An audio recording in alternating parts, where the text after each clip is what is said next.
Merci, Monsieur le Président. Merci. Si Monsieur Tanguy veut bien laisser parler les autres groupes, merci. Merci, Monsieur le Président Piechazzik, avec votre collègue Thomas Véran, que vous avez bien posé les enjeux et les défis qui étaient devant nous.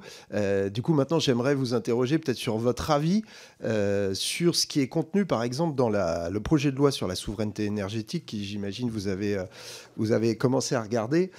D'abord parce que j'ai 4 points. D'abord parce qu'on n'a pas une vraie loi de programmation énergie-climat. Ça a changé de nom, mais ça a changé de nom parce que ça a changé de contenu finalement. D'abord, on n'a rien sur les énergies renouvelables. Il n'y a plus d'objectifs. On s'en remet intégralement à la main invisible du marché. Donc ça correspond à la loi qui avait été adoptée l'an dernier. Est-ce que ça vous semble raisonnable et crédible pour électrifier et décarboner dans les temps impartis, d'ici 2035, d'ici 2050, comme vous l'avez indiqué tout à l'heure? Est-ce que ça va vous permettre de planifier, vous, le développement du réseau de RTE, puisqu'il va falloir sans doute installer de nouveaux postes sources avec Enedis et sur ce point, je m'arrête là. Deuxième point, c'est sur le nucléaire. À l'inverse, on a un texte qui fait encore le choix. On nous avait dit, Agnès Pannier-Runacher, à l'époque ministre de la Transition énergétique, nous avait dit ni plancher ni plafond, et on se retrouve avec un plancher et pas de plafond. 63 gigawatts de nucléaire minimum. Est-ce que la Macronie n'est pas en train d'inventer un 7e scénario, finalement, pas très crédible, parce qu'effectivement, personne dans la filière nucléaire ne pense qu'on va pouvoir construire 6 plus 8 plus je ne sais pas combien de PR2 supplémentaires. Et sur la question des SMR, puisque c'est une autre des lubies macronistes, il y en aurait partout, y compris dans des sites Céveso. Est-ce que là aussi, ça vous permet de planifier? Est-ce que vous ne pensez pas qu'il y a une espèce d'anarchie, puisque là aussi, on va passer par des contrats de gré à gré, des PPA entre des producteurs et des consommateurs? Comment est-ce que vous allez vous débrouiller avec ça? Troisième sujet, sur la sobriété, vous avez dit qu'il ne fallait pas courir le risque d'oublier un des leviers parmi les quatre que vous avez présentés. Dans cette loi de souveraineté énergétique, on a la disparition des objectifs d'effacement. Est-ce que ça vous semble aller dans le bon sens ou pas? Et dernier sujet, c'est une loi qui s'appelle de souveraineté énergétique, mais dans sa négociation, EDF et le gouvernement a prévu que l'opérateur historique puisse négocier des contrats de gré à gré, y compris avec des acheteurs étrangers. En fait, si c'est des entreprises étrangères qui achètent l'électricité produite sur le territoire, est-ce qu'on est vraiment toujours dans le cadre de la souveraineté? Et surtout pour vous, est-ce que ça va être facile de gérer l'équilibre entre la production et la consommation à l'échelle nationale? Je vous remercie. Merci beaucoup, Monsieur le Président. Cette ambition en 1 minute.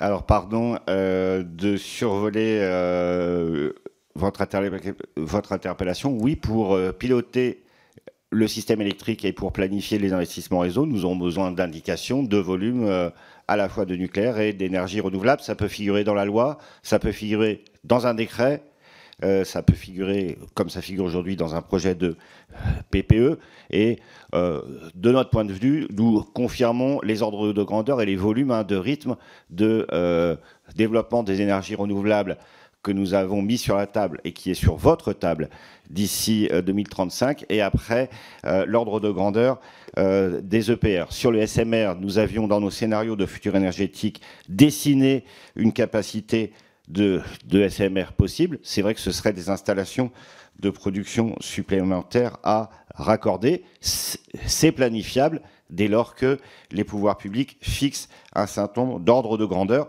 mais comme le PR, le SMR en exploitation civile n'est pas programmé avant 2035. À ma connaissance, sobriété, juste me référer à ce qu'a dit Thomas Véran tout à l'heure, nous avons besoin de flexibilité, y compris de consommation, nous l'avons écrit, c'est dans le document qui est sous vos yeux, donc vous trouverez les éléments de réponse dedans. Quant à la souveraineté, je veux réinsister sur le fait que l'absence de souveraineté aujourd'hui de la France, c'est de dépendre à 63% de l'énergie qu'elle consomme de pays qui produisent le pétrole et le gaz fossiles. C'est le problème de souveraineté numéro 1 et il est bien supérieur à la question de savoir si dans un monde très électrifié, nous multiplierons les échanges avec nos pays voisins, nos échanges d'électricité. Donc moi, je veux plutôt attirer l'attention sur les difficultés d'approvisionnement des produits fossiles. Les interconnexions, elles nous permettent aussi de la solidarité entre pays et de piloter le système électrique. Merci beaucoup. Nous avons toujours dit qu'une trajectoire qui tendait vers 100% renouvelable était très difficile, mais mettre en service, coupler au réseau, faire produire à pleine puissance 14 EPR2, a fortiori 4 gigawatts de SMR et prolonger des centrales au-delà de 60 ans, tel que le décrit notre scénario N3, c'est aussi un défi industriel, il faut se le dire, parce que 2050, c'est demain matin. Voilà. Donc, moi, je veux bien qu'on soit décrié par les uns et par les autres. Nous avons toujours fait des documents qui sont équilibrés. Il n'en reste pas moins que ces volumes-là, c'est nous qui les avons mis sur la table. Sur les volumes d'énergie renouvelable, nous maintenons les résultats qui figurent dans le document qui est sous vos yeux. Et je le redis différemment, si la France veut se décarboner et être au rendez-vous de ses engagements politiques, alors oui, d'ici 2035, il faut faire beaucoup d'énergie renouvelable. Nous avons chiffré les rythmes. Après, il y a un choix national qui peut être de ne pas faire cette trajectoire et de ne pas être au rendez-vous de 2030 et de 2035. Mais ça, mesdames et messieurs, c'est bien évidemment la responsabilité du Parlement et pas la nôtre. Merci beaucoup.